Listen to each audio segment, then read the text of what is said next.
লন্ডনে টাওয়ার হ্যামলেটসে চতুর্থবারের মতো নির্বাহী মেয়র নির্বাচিত হলেন বাংলাদেশের বংশোদ্ভূত লুৎফর রহমান। শুক্রবার স্থানীয় নির্বাচনে তিনি প্রায় ১৬,০০০ ভোটের ব্যবধানে বিজয় অর্জন করে আবারও প্রমাণ করলেন যে টাওয়ার হ্যামলেটসের জনগণের মধ্যে তার জনপ্রিয়তা এখনও দৃঢ়। লন্ডনের ৫ জন নির্বাচিত মেয়রের একজন তিনি। লন্ডন থেকে সহকর্মী হেফাজুল করিম রকিবের প্রতিবেদনে বিস্তারিত। লন্ডনের টাওয়ার হ্যামলেটসে নির্বাহী মেয়র হিসেবে চতুর্থবারের মতো নির্বাচিত হয়ে ইতিহাস গড়লেন লুৎফর রহমান। যুক্তরাজ্যের রাজনীতিতে বাংলাদেশি বংশোদ্ভূত এই রাজনীতিকের আরেকটি বড় মাইলফলক এটি।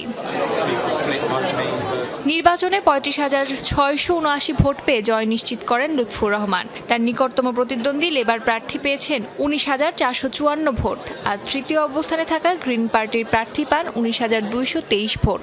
বড় ব্যবধানে এই জয় তার রাজনৈতিক জনপ্রিয়তারই প্রতিফলন বলে মনে করছেন বিশ্লেষকরা।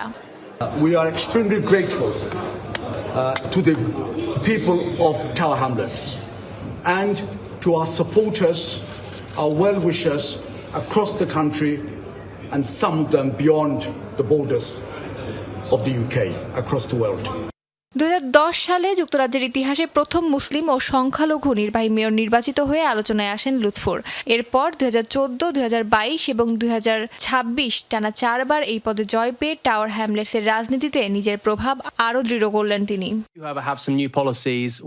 নির্বাচনী প্রচারণায় জীবনযাত্রার ব্যয় মোকাবেলা, সাশ্রয়ী আবাসন নির্মাণ এবং শিক্ষা সহায়তাকে সামনে আনেন লুৎফর। তার নতুন প্রতিশ্রুতির মধ্যে রয়েছে নিম্ন আয়ের পরিবারের শিক্ষার্থীদের জন্য বিনামূল্যে ট্রাভেল পাস চালু করা। পরিকল্পনাটি বাস্তবায়িত হলে এটি হবে যুক্তরাজ্যের কোনো কাউন্সিলরের প্রথম এমন উদ্যোগ। জয়ের পর প্রতিক্রিয়ায় লুৎফর রহমান বলেন, টাওয়ার হ্যামলেটসের জনগণ আবারও আশা ও ঐক্যের রাজনীতির পক্ষে রায় দিয়েছে।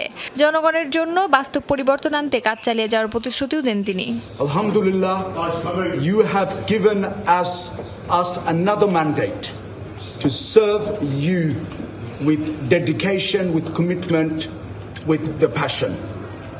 Our passion is to change Tower Hamlets positively forever. এর আগে লুৎফর রহমান প্রথম কাউন্সিলর হিসেবে নির্বাচিত হয়ে টাওয়ার হ্যামলেটসের প্রাথমিক ও মাধ্যমিক শিক্ষার্থীদের জন্য সার্বজনীন ফ্রি স্কুল মিল চালু করে প্রশংসা কুড়িয়েছিলেন। অস্মিতা বিশ্বাস, যমুনা নিউজ।